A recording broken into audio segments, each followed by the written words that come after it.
Assalamualaikum warahmatullahi wabarakatuh. Halo semuanya, perkenalkan nama saya Audisyawa Putri Teguh dengan NIM 220304184. Di video saya kali ini, saya akan menjelaskan dari semua materi pertemuan ke-9 sampai pertemuan 15 di Prodi Manajemen yang ditugaskan oleh dosen untuk sebagai ujian akhir semester 4. Baiklah, dari awal saya akan menjelaskan materi pertemuan 9 tentang sistem telekomunikasi, dua sistem telekomunikasi sekaligus media telekomunikasi ya teman-teman.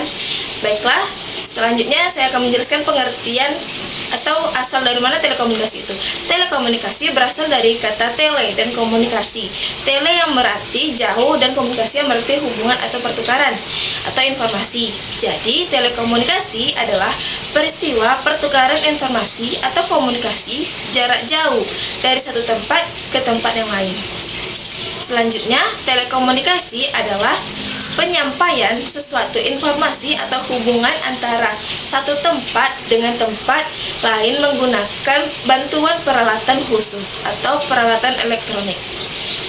Selanjutnya, saya akan menjelaskan tentang sistem telekomunikasi. Sistem telekomunikasi hanya memerlukan 3 elemen saja. Yang pertama, informasi yang diambil oleh pemancar dan berubah menjadi sinyal. Yang kedua, ada sinyal. Sinyal kemudian dilakukan melalui media jaringan. Yang ketiga, ada sinyal. Sinyal kemudian diterima dan diterjemahkan oleh kembali menjadi informasi. Selanjutnya, saya akan menjelaskan tentang dua sistem telekomunikasi. Sistem telekomunikasi terdiri dari dua sisi, yaitu yang pertama ada pengirim informasi atau transmitter of information, yaitu di dalamnya adalah telekomunikasi. Pemancar atau transmitter atau pemancar radio ialah perangkat elektronik yang menggunakan gelombang radio menggunakan antena. Pemancar itu membentuk arus bolak-balik frekuensi radio yang lalu diterapkan pada antena. Yang kedua ada penerima informasi atau receiver of information.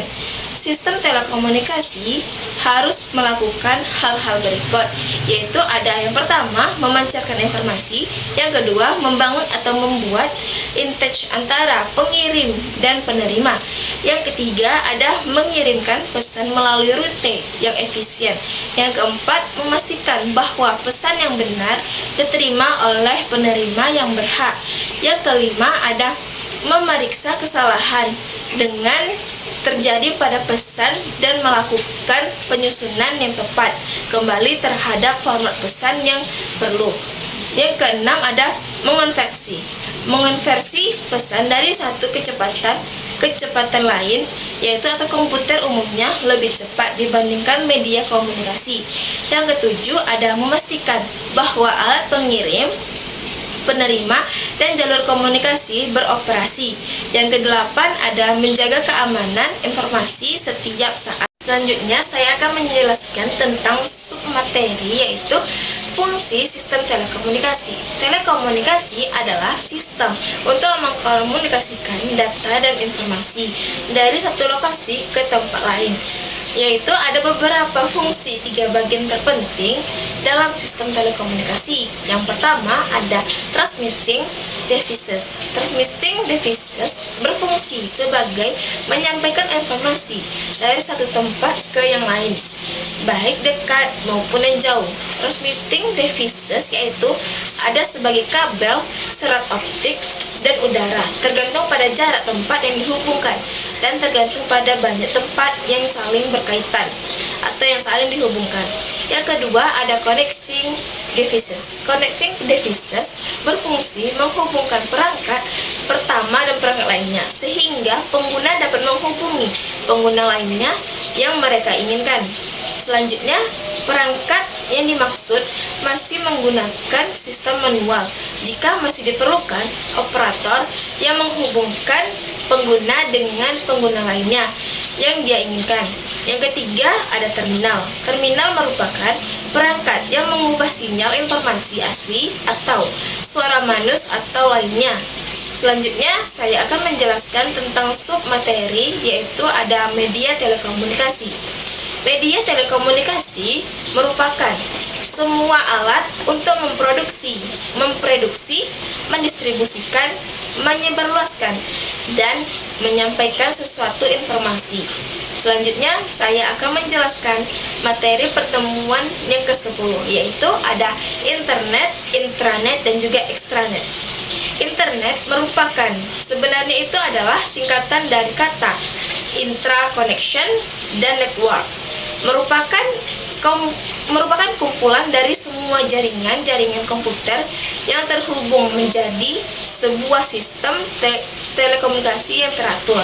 Jaringan-jaringan tersebut diatur oleh sebuah protokol yang disebut dengan transfer control atau protokol internet protokol. Internet atau interconnection network adalah sebuah sistem komunikasi global yang menghubungkan semua komputer dan jaringan-jaringan internet atau komputer di seluruh dunia. Selanjutnya ada internet. Internet adalah lautan data dan informasi di mana sedikit pengguna dapat mempercepat dan mengubah gaya hidup kita. Selanjutnya ada intranet. Intranet itu adalah sebuah jaringan yang bersifat privat. Selanjutnya saya akan menjelaskan tentang ancaman eksternal. Ancaman eksternal pada sistem internet diantaranya yang pertama ada pelanggaran, yang kedua ada keamanan virus. Ekstranet juga merupakan jaringan-jaringan internet perusahaan yang ingin diekspos atau informasi yang mereka miliki ke jaringan luar. Ekstranet juga merupakan jaringan pribadi yang menggunakan semua protokol internet dan sistem telekomunikasi publik untuk membagi sebagian informasi bisnis atau operasi secara aman kepada penyalur atau supplier, penjual atau vendor, mitra atau partner, pelanggan, dan lain-lainnya. Selanjutnya ada fungsi ekstranet. Fungsi utama dalam ekstranet adalah mempermudah pertukaran data dalam skala besar dari satu perusahaan ke perusahaan lainnya. Ekstranet juga berfungsi sebagai penyedia akses yang di dalamnya berisikan tentang informasi dan basis data penting untuk keperluan bisnis. Selanjutnya saya akan menjelaskan tentang materi pertemuan ke-11, yaitu ada sistem fungsional dan perusahaan dan juga interorganisasi. Fungsi atau karakteristik sistem informasi fungsional sistem informasi pada suatu perusahaan yaitu ada pertama, organisasi merupakan sistem yang bersifat atau manajerial mendukung operasi dengan segala mengelola transaksi dan menyediakan semua laporan-laporan yang dibutuhkan oleh pihak-pihak yang berkepentingan. Yang selanjutnya ada sistem informasi manajemen. Sistem informasi manajemen yaitu ada perusahaan yang memanfaatkan sumber daya informasi dapat memperoleh keunggulan yang signifikan jika dibandingkan dengan perusahaan-perusahaan lainnya yang tidak. Namun demikian, perusahaan multinasional dapat menejemuhi atau rintangan-rintangan yang signifikan seperti halnya batasan-batasan politik, kendala budaya dan bahasa, masalah teknologi, dan kurangnya dukungan dari pihak manajemen. Selanjutnya, saya akan menjelaskan tentang konsep pemasaran. Konsep pemasaran itu merupakan sebuah konsep yang mengutamakan kebutuhan pelanggan. Dengan demikian, konsep juga dalam pemasaran ini berfokus pada cara pikir atau bagaimana cara memberikan produk tersebut yang dapat memuaskan pelanggan. Dan dengan produk yang manakah yang berhubungan dengan produksi. Selanjutnya saya akan menjelaskan tentang Customer Relationship Management atau bisa disebut dengan CRM. CRM atau konsep mengenai CRM pertama kali muncul dalam dunia bisnis pada tahun 1960-an dengan berpindahnya fokus dari marketing, berpindah dari promosi barang dan jasa jangka pendek menjadi titik berat pada peningkatan keuntungan dari pelanggan. Selama masa hubungan mereka dengan sebuah perusahaan itu baik-baik saja. Selanjutnya saya akan menjelaskan sebagai CRM atau pengertian CRM. CRM merupakan sebuah teknik dan prosesi yang dirancang untuk mendapatkan, menjaga, dan bekerja sama dengan para pelanggan terpilih untuk menciptakan nilai maksimal untuk pelanggan serta perusahaan. Selanjutnya, saya akan menjelaskan materi pertemuan ke-12, yaitu tentang e-commerce. Apa sih e-commerce itu? Pengertian dari e-commerce adalah elektronik atau e-commerce itu sebagai kegiatan membeli dan menjual barang dalam bentuk jasa melalui internet. Ini mencakup seluruh perusahaan proses perdagangan, mulai dari pemasaran, penjualan, pembayaran, maupun pengiriman hingga layanan purna jual yang dilakukan oleh elektronik. E-commerce juga memungkinkan bahwa bisnis dan konsumen untuk melakukan segala transaksi untuk secara online tanpa batas ataupun geografis. Selanjutnya, saya akan menjelaskan tentang jenis-jenis dari e-commerce, yaitu yang pertama ada business to customer atau B2C. Yang kedua ada business to business atau B2B. Yang ketiga ada customer to customer. Yang keempat ada customer to business. Yang kelima ada business to government. Yang keenam ada government to business. Dan yang terakhir ada government to customer. Selanjutnya saya akan menjelaskan materi pertemuan ke-13, yaitu ada supply chain management. Manajemen rantai pasok atau SCM adalah manajemen aliran barang dan jasa maupun mencakup semua proses yang mengubah bahan mentah menjadi bahan jadi atau produk jadi. Ini melibatkan perampingan aktif dari kegiatan sisi penawaran bisnis untuk memaksimalkan nilai pelanggan dan mendapatkan keunggulan kompetitif di pasar tradisional. Selanjutnya ada cara kerja SCM, yaitu yang pertama ada mengendalikan atau menghubungkan produksi atau ada pengiriman dan juga distribusi suatu produk secara terpusat. Dengan mengelola rantai pasokan, perusahaan dapat memotong biaya terlebih dahulu dan mengirimkan produk ke konsumen. Selanjutnya saya akan menjelaskan tentang pertemuan ke-14, yaitu adalah intelligent system. Yang pertama ada artificial intelligence. Sistem cerdas adalah mesin dengan komputer tertanam yang terhubung ke internet yang melalui kapasitas untuk mengumpulkan dan menganalisis data dan berkomunikasi dengan sistem kesadaran dan kecerdasan buatan atau biasa disebut dengan AI.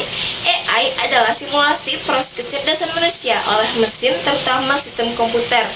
Ada beberapa proses ini termasuk pembelajaran, perolehan atau informasi dan aturan untuk menggunakan informasi, penalaran atau menggunakan aturan untuk mencapai semua perkiraan kesimpulan yang pasti dan bisa dikoreksi. Ada beberapa jenis artificial intelligence. Yang pertama ada mesin reaktif, yang kedua ada memori terbatas, yang ketiga ada teori pikiran, yang keempat ada kesadaran diri. Artificial intelligence atau kecerdasan buatan bisa disebut AI merupakan ilmu yang mempelajari tentang bagaimana cara membuat sebuah mesin yang cerdas. Yang kedua ada expert system. Expert system itu adalah pendahuluan dari kecerdasan buatan saat ini, pembelajaran mendalam, dan sistem pembelajaran mesin. Dan selanjutnya ada kecerdasan buatan atau AI, yaitu sistem pakar atau expert system adalah sistem komputer yang bersimulasikan atau kemampuan pengambilan keputusan dari seorang ahli. Sistem perancang atau yang dirancang untuk memecahkan masalah yang kompleks sesuai dengan logika yang ada melalui kumpulan-kumpulan pengetahuan. Expert system juga dapat menyelesaikan masalah atau banyaknya pengetahuan.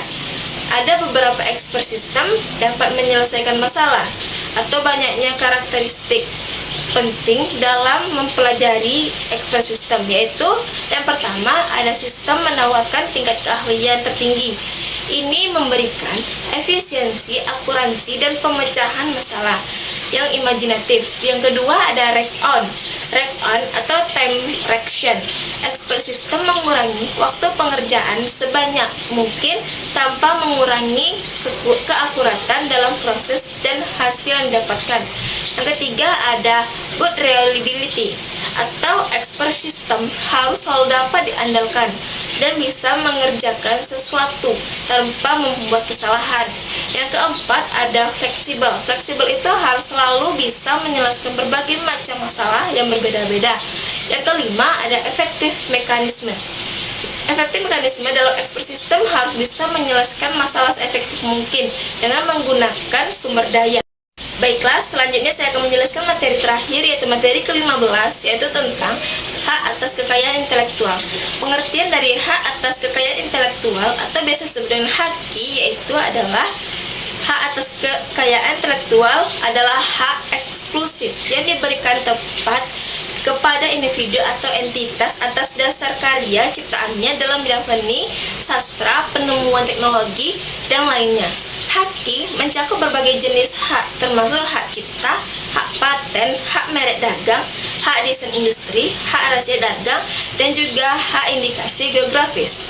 Ada beberapa manfaat hak atas kekayaan intelektual itu, yaitu ada beberapa. Yang pertama, ada melindungi karya dan inovasi. Yang kedua, meningkatkan nilai ekonomi. Yang ketiga, mendorong inovasi dan kreativitas. Yang keempat, ada menarik investasi. Yang kelima, ada meningkatkan daya saing. Yang keenam, memberikan kepercayaan diri kepada konsumen. Baiklah, sampai di sini video saya kali ini. Bila ada kesalahan mohon diperbaiki karena yang sempurna hanya min Allah Subhanahu wa taala. Sampai di sini video saya. Wassalamualaikum warahmatullahi wabarakatuh. See you.